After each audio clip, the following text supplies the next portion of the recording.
Hi mga kainday, magandang araw po.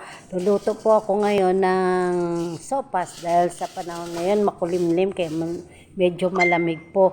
Ayan, nag-uuling po ako. Ganito po kami noon na naglalagay ng uling sa kalan.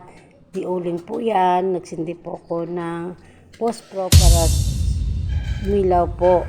Dahil sa hindi umaapoy kaya inihipan ko na lang po yan para mas mabilis at pinapaypayan kasi magluluto po ko ng sopas. Ito po yung aming dirty kitchen na ginawa ko rin na pwede kami mag-uling dahil nga sa panahon ngayon mahal ang mga gasol kaya minsan sapin-sapin po kami ng gasol at uling para hindi mabilis maubos po ang gasol dahil napakamahal po. Ayan, naglagay na po ako na mantika po sa kawali. At saka yan, malakas na rin din ang apoy. Kaya mabilis lang din naman pag yung nagbaga na o nag-apoy na po, yung uling mabilis na rin pong kumulo.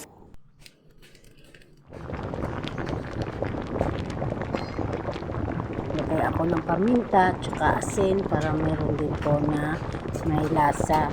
At naglagay na rin din po ako dyan ng Knorr cube chicken para mas masarap sa sopas.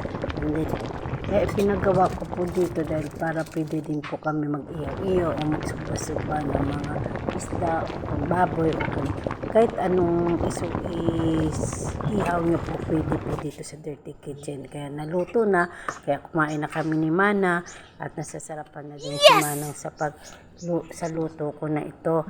Kaya mga kainday, mga katuto, salamat sa pagnunood nyo po sa aking video. Bye-bye po. At huwag po kayong maghiya mag-comment at mag-share sa aking video para maging marami pa po ako nagiging kaibigan.